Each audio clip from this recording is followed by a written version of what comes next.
Hey guys, मैं हूं Dipendra fixing port से। तो जैसा कि हम सब जानते हैं कि इंडिया स्मार्टफोन मैन्युफैक्चरर्स में दुनिया में एक बहुत बड़ा रोल प्ले करता है या फिर एक बहुत बड़ा शेयर लेता है। साथ ही साथ इंडिया में स्मार्टफोन कंजम्पशन भी बहुत ज़्यादा है। पर क्या आप सब ये बात जानते हैं कि इंडिया में अभी तक प्रोसेसर बनाने की जो इंडस्ट्री है वो एस्टेब्लिश नहीं हुई है, या फिर इंडिया उसके अंदर कोई ज़्यादा बड़ा रोल प्ले नहीं करता है। तो अब हम जानते हैं कि इसके पीछे रीजंस क्या हैं। तो चलिए शुरू करते हैं।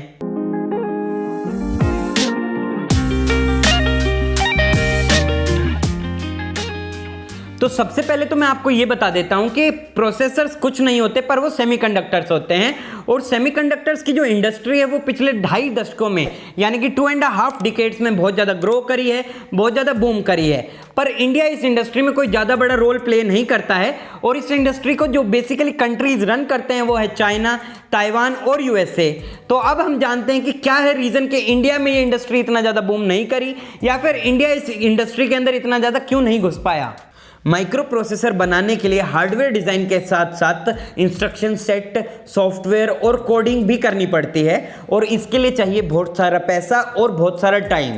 तो बात यह है कि कोई भी जो डेवलपर होता है, कोई भी कोड बनाने वाला होता है, वो इसके अंदर इतना ज़्यादा टाइम देने के लिए खुश नहीं है। इसके पीछे भी एक बहुत बड़ा रीज़न है। जब मार्केट में ऑलरेडी बहुत बड़े बड़े प्रोसेसर मेकिंग कंपनीज जैसे कि आर्म, इंटेल, AMD जैसी कंपनीज एस्टेब्लिश्ड हैं और एक बहुत बेहतरीन और सस्ते दामों पे वो प्रोसेसर्स दे देती है, तो क्यों कोई एक नई जगह से, नए डेवलपर से एक प्रोसेसर लेने के लिए तैयार होगा या फिर एक सेमीकंडक्टर लेने के लिए तैयार होगा।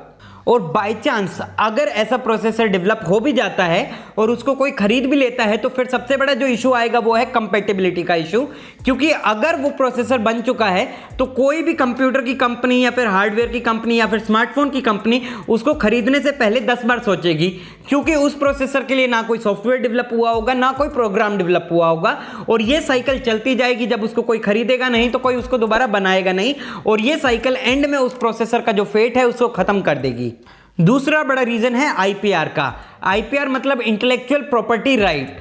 तो जैसा कि हम जानते हैं कि कोई भी प्रोसेसर होता है उसका एक आर्किटेक्चर होता है। तो इंटेल हो, AMD हो, आर्म हो, इनके जो प्रोसेसर है उनका एक सर्टेन आर्किटेक्चर है और वो लाइसेंस्ड है।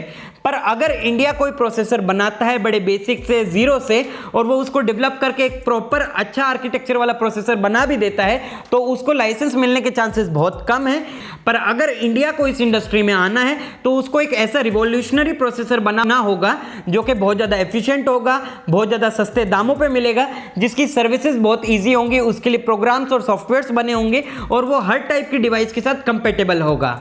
और दूसरा तरीका जिसको इस्तेमाल करके इंडिया इस इंडस्ट्री में घुस सकता है वो है कि लाइसेंसिंग कंपनीज जैसे कि ARM, आर्म है, जो कि चिप्स बनाती है सैमसंग के लिए, और A टाइप चिप बनाती है, बायोनिक वाली जैसी चिप्स बनाती है एप्पल के लिए, उनको इंडिया में इनवाइट करना, उनके साथ एक बॉन्ड साइन करके या फिर एक MOU साइन करके ऐसे प्रोसेसर्स को बनाना और इंडिया से बेचना, ताकि इंडिया के अंदर बिजनेस आए, कंपनीज अपना पैसा इन्वेस्ट करने के लिए तैयार हो।